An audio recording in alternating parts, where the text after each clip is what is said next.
Emerging from the rugged heart of the Aussie outback, a small bush airline took flight. Fueled by a dream and the spirit of adventure, it soared high, connecting the far corners of the sun-kissed land and the world.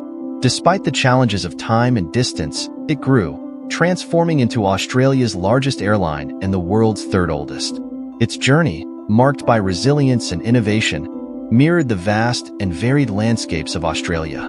Even as it crisscrossed the skies across continents, it remained true to its roots, carrying within it the heart of Australia. This is the evolution of Qantas.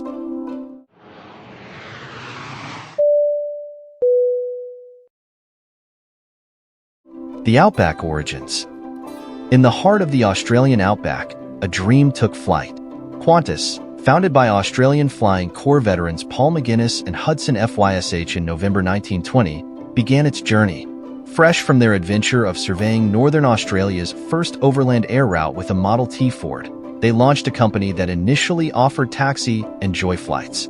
These services, subsidized by the Australian government, connected the railheads in Western Queensland. From these humble beginnings, a route network blossomed, with safety as its guiding star. The vision for overseas expansion materialized in 1935, when Qantas linked Brisbane and Singapore in a 3.5-day journey using DH-86 aircraft. This service connected Australia with other air routes to Europe and Asia. By 1938, Qantas Empire flying boats were offering full cabin service and modern comfort on their Sydney to Singapore route. The War and Recovery. The outbreak of World War II in 1939 saw several Qantas aircraft transferred to the Royal Australian Air Force. Despite this, Qantas persevered, maintaining air services to Singapore and within Australia. Even under wartime restrictions, the company initiated passenger flights to New Zealand in April 1940 in partnership with Tasman Empire Airways Limited. Post-war, Qantas grappled with an aging fleet and limited capital. However, a turning point came in 1947 when the decision was made to nationalize the airline. This change ushered in a new era, with a fleet of Qantas Constellation airliners opening the Kangaroo route to London in December 1947. This period also saw the development of other routes, including those to Japan, Hong Kong, and South Africa. By 1949, Qantas had ceased domestic air services, except to Norfolk Island and in New Guinea. The Jet Age. The Jet Age began for Qantas in 1959 with the delivery of the Boeing 707 airliner. The 1960s saw worldwide expansion of new destinations and air routes with Qantas V-Jets opening new air pathways. During the 1960s, more migrants arrived in Australia by air than sea.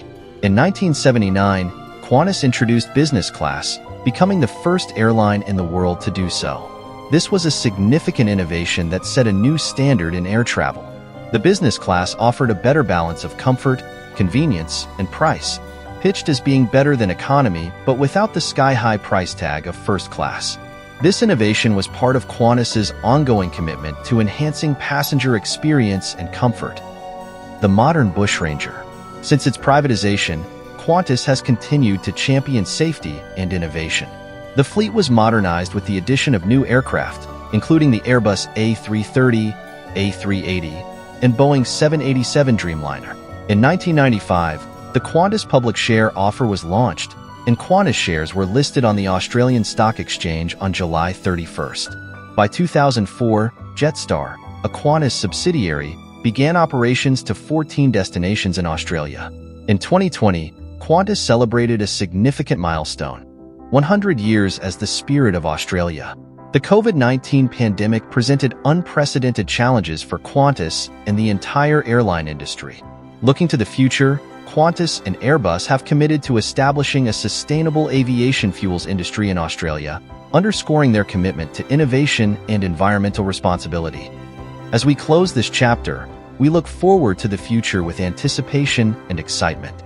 Qantas continues to evolve, embracing new technologies and sustainable practices, ensuring that the flying kangaroo will leap into tomorrow with the same pride that has carried it over a century of skies.